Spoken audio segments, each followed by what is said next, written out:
ಮಾತಾಡ್ಬೋದಾ? ಎಲ್ರಿಗೂ ನಮಸ್ಕಾರ. ನಾವು ಆಲ್ರೆಡಿ ವಿಡಿಯೋ ಮಾಡಿದ್ದು ಹಳಿಸಂದ್ರ ಗೌರ್ಮೆಂಟ್ ಶಾಲೆ ಬಗ್ಗೆ.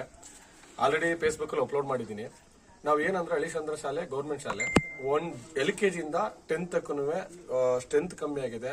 ಈ ವರ್ಷ ಹೊಸ ತರದ ಯೋಜನೆಗಳು ತಂದು ಕಾಂಪಿಟೇಟಿವ್ ಎಕ್ಸಾಮ್ಸ್, NTS, NMMS ಇದನ್ನೆಲ್ಲ ಒಂದು JJM ಕಡೆಯಿಂದ ಹೆಲ್ಪ್ ಮಾಡಿ, ಪ್ಲಸ್ ಗೌರ್ಮೆಂಟ್ ಶಾಲೆನೂ ಸರ್ ಇದು ಕನ್ನಡ ಟೀಚರ್ HNR ಅಂತ ಲೇಪಾಕ್ಸ್ ಮಾಸ್ಟರ್ ಇದ್ದಾರೆ, ಬಂದಿದ್ದೀವಿ. ಹಳಿಸಂದ್ರ ಗ್ರಾಮಸ್ಥರಲ್ಲಿ ಬಂದಿದ್ದೀವಿ. ಇವತ್ತು ಸ್ಟ್ರೆಂತ್ ಕಮ್ಮಿ ಇದೆ, ಯಾಕಂದ್ರೆ ಆಲ್ರೆಡಿ ಒನ್ ಟೈಮ್ ಬಂದು ಹೋಗಿದ್ದು, ಅದರಿಂದ ಈ ಸ್ಟ್ರೆಂತ್ ಕಮ್ಮಿ ಇದೆ. ನಮ್ದು ಇಲ್ಲಿ ಏನೇನು ಹಾಕಿದೋ ಇದೆಲ್ಲ ಭರವಸೆ ಕೊಡ್ತಾ ಇದೀವಿ. ಪ್ಲಸ್ ಫ್ರೀ ಟ್ರಾನ್ಸ್ಪೋರ್ಟ್ ಎಲ್ಲಾ ಊರಿಗೂ ಕೊಡ್ತಾ ಇದೀವಿ. ದಿಡ್ಗ ಆಗಿರ್ಬೋದು, ಚಕ್ಕನಹಳ್ಳಿ ಆಗಿರ್ಬೋದು, 3 ವರ್ಷ ಅವ್ರು 8th, 9th, 10th, 6th ಕಾರ ಬರ್ಲಿ, ಯಾವತ್ತು ಟ್ರಾನ್ಸ್ಪೋರ್ಟ್ಗೆ ನಾನು ಇಲ್ಲಿ ಮೇಜರ್ ಆಗಿ ಎಲ್ಲ ಕ್ವಶನ್ ಮಾಡಿದ್ದು. ಟ್ರಾನ್ಸ್ಪೋರ್ಟ್ ನೀವು 1 ತಿಂಗಳು ಕಳ್ಸಿಬಿಟ್ಟು ನೆಕ್ಸ್ಟ್ ತಿಂಗಳು ನೀವು ಏನಾರ ಕೊಡ್ಲಾರ ಏನ್ ಮಾಡೋದು, ಇಲ್ಲ 1 ವರ್ಷ ಕೊಟ್ಬಿಟ್ಟು ನೆಕ್ಸ್ಟ್ ವರ್ಷ ಕೊಡ್ಲಾರ ಏನ್ ಮಾಡೋದು ಅಂತ ಕೇಳ್ತಾ ಇದಾರೆ. ನಾನು ಅವ್ರಿಗೆ ಭರವಸೆ ಕೊಡ್ತಾ ಇದೀನಿ. ಅವ್ರಿಗೆ ಬೇಕಾದ್ರೆ ಅಗ್ರಿಮೆಂಟು ಮಾಡ್ಕೊಡ್ತೀನಿ. ಅವ್ರ ಮಕ್ಕಳು ಎಲ್ಲಿ ತಕ್ಕ ಓದುತ್ತೋ ಅಲ್ಲಿ ತಕ್ಕ ಟ್ರಾನ್ಸ್ಪೋರ್ಟ್ ನಮ್ದೆ, ಹಳಿಸಂದ್ರ ಗ್ರಾಮಸ್ಥರದ್ದೆ. ಅದಕ್ಕೇನು ಹೆದರಿಕೆ ಭಯಪಡಂಗೇನಿಲ್ಲ. ನಮ್ಮ ಊರವರೆಲ್ಲ ದುಡ್ಡು ಹಾಕ್ತೀವಿ ಅಂತ ಹೇಳಿದ್ದಾರೆ.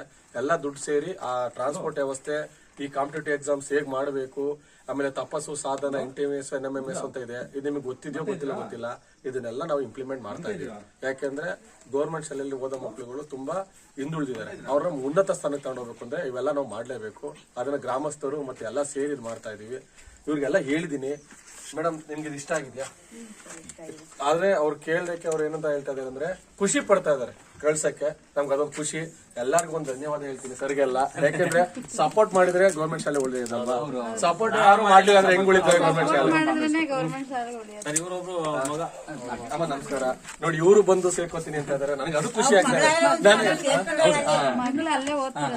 ನಮ್ಗೆ ಹಿಂಗ್ ಬಂದು ಹಿಂಗ್ ಸೇರ್ಕ ಗೌರ್ಮೆಂಟ್ ಶಾಲೆಗೆ ಇಷ್ಟು ಜನ ಮುಂದೆ, ಗೌರ್ಮೆಂಟ್ ಶಾಲೆಗೆ ಇಷ್ಟು ಜನ ಮುಂದಕ್ಕೆ ಬರ್ತಾರೆ ಅಂತಂದ್ರೆ ನಮ್ಗೆ ತುಂಬಾ ಖುಷಿ ಆಗ್ತಾ ಇದೆ. ಗೌರ್ಮೆಂಟ್ ಶಾಲೆ ಯಾರು ಅಡ್ಮಿಷನ್ ಮಾಡಲ್ಲ ಅಂತಿದ್ರಲ್ಲ, ಇದಕ್ಕಿಂತ ಸಾಕ್ಷಿ ಬೇಕಾ? ಗೌರ್ಮೆಂಟ್ ಶಾಲೆಗೆ ಓದೋರು ಇದಾರೆ, ಗೌರ್ಮೆಂಟ್ ಶಾಲೆ ಉಳ್ಸರಿಲ್ಲ. ನೀವು ದಯವಿಟ್ಟು ಕ್ವಶನ್ ಮಾಡಿ ಓಟ್ ಹಾಕ್ತಿರಲ್ಲ ಗೌರ್ಮೆಂಟ್ ಶಾಲೆ ಉಳಿಸಿ ಅಂತ, ಮನೇಲಿ ಕುಂತ್ಕೊಳ್ಳೋದಲ್ಲ. ಸುಮ್ನೆ 1000 ರೂಪಾಯಿ ಓಟ್ ಮಾಡ್ಕೋಬೇಡಿ ದಯವಿಟ್ಟು. ನಮ್ಮಿದ್ರಲ್ಲೂ ಕೇಳಿ ಗೌರ್ಮೆಂಟ್ ಶಾಲೆ ಉಳಿಲಿ. ಏನು ಅವ್ರ ಅಪ್ಪ ಮನೆ ಆಸ್ತಿ ಅಲ್ಲ, ಸಾರ್ವಜನಿಕರ ಆಸ್ತಿ. ಉಳಿಬೇಕು, ಬಡವ್ರ ಮಕ್ಕಳು ಬೆಳಿಬೇಕು. ದಯವಿಟ್ಟು ಈ ವಿಡಿಯೋನ ಶೇರ್ ಮಾಡಿ. ಯಾಕೆಂದ್ರೆ ಹಳಿಸಂದ್ರ ಶಾಲೆಗೆ ನಾವೀಗ ಹೋರಾಟ ಮಾಡ್ತಾ ಇದೀವಿ. ಬೇರೆ ಕರ್ನಾಟಕ ಓವರ್ ಗೌರ್ಮೆಂಟ್ ಶಾಲೆಗಳಿದೆ, ಅಲ್ಲೂ ಇದೇ ತರ ಹೋರಾಟ ಮಾಡಿ ಗೌರ್ಮೆಂಟ್ ಶಾಲೆ ಉಳಿಸ್ಲಿ. ಏನು ಪ್ರಾಬ್ಲಮ್ ಇಲ್ಲ. ಹಳಿಸಂದ್ರ ಶಾಲೆ ಒಂದೇ ಉಳಿಬೇಕು ಅನ್ನೋದು ತಪ್ಪು. ಎಲ್ಲಾ ಕಡೆನೂ ಉಳಿಲಿ ಗೌರ್ಮೆಂಟ್ ಶಾಲೆ. ಬಡವ್ರ ಮಕ್ಳು ಇರ್ಲಿ, ಶ್ರೀಮಂತರ ಮಕ್ಳು ಪ್ರೈವೇಟ್ ಸ್ಕೂಲ್ ಹೋಗ್ಲಿ, ನಮ್ಮವರು ಗೌರ್ಮೆಂಟ್ ಅಲ್ಲೇ ಓದ್ಲಿ. ಯಾಕೆ ಗೊತ್ತಾ, ಗೌರ್ಮೆಂಟ್ ಶಾಲೆ ಒಳ್ಳೆ ಉನ್ನತ ಶಿಕ್ಷಣ ಇದಾರೆ, ಒಳ್ಳೆ ಟೀಚರ್ ಇದಾರೆ. ಅಲ್ಲಿ ಬರೋ ಟೀಚರ್ ಎಲ್ಲ ಟಾಪರ್ಸೇ, ನಮ್ ಜನಕ್ಕೆ ಗೊತ್ತಿಲ್ಲ. ಅಲ್ಲಿ ಬರೋ ಟೀಚರ್ಸ್ ಒಳ್ಳೆ ಕಾಂಪಿಟೇಟಿವ್ ಎಕ್ಸಾಮ್ ಬರೆದು ಅವ್ರ ಅಂತ ಸ್ಥಾನಕ್ಕೆ ರೆಡಿ ಇದಾರೆ ಅಂದ್ರೆ ಅವ್ರ ಟೀಚರ್ ಇನ್ನೆಷ್ಟು ಬ್ರಿಲಿಯಂಟ್ ಇರಬೇಕು. ಏನೋ ಕೆಲವೊಂದು ನ್ಯೂನತೆಗಳಿಂದ ಹಿಂದೆ ಉಳಿದಿದೆ ಗೌರ್ಮೆಂಟ್ ಶಾಲೆ. ಅದು ಉಳಿಯಕ್ಕೂ ಕಾರಣ ಯಾರು ಅಂತ ನಿಮ್ಗೆ ಗೊತ್ತಿದೆ. ಅದನ್ನ ನೀವು ಅರ್ಥ ಮಾಡ್ಕೊಂಡು ಜನ ನೆಕ್ಸ್ಟ್ ಗೌರ್ಮೆಂಟ್ ಶಾಲೆಗೆ ಎಲ್ಲರೂ ಸಪೋರ್ಟ್ ಮಾಡಿ. ದಯವಿಟ್ಟು ನೀವು ಯಾರು ಸಪೋರ್ಟ್ ಮಾಡ್ತೀರಾ ನಮ್ಮ ಜೊತೆ ಜಾಯ್ನ್ ಆಗಿ ಬೇರೆ ಊರಲ್ಲಿ ಉಳಿಲಿ, ಅಲ್ಲೂ ಇದೇ ತರ ಕ್ಯಾಂಪ್ ಮಾಡಿ ಉಳಿಸಿ. ಇದನ್ನ ನಾನು ಕೋರ್ಕೊಂಡು 2 ಮಾತು ಮುಗಿಸ್ತಾ ಇದ್ದೀನಿ.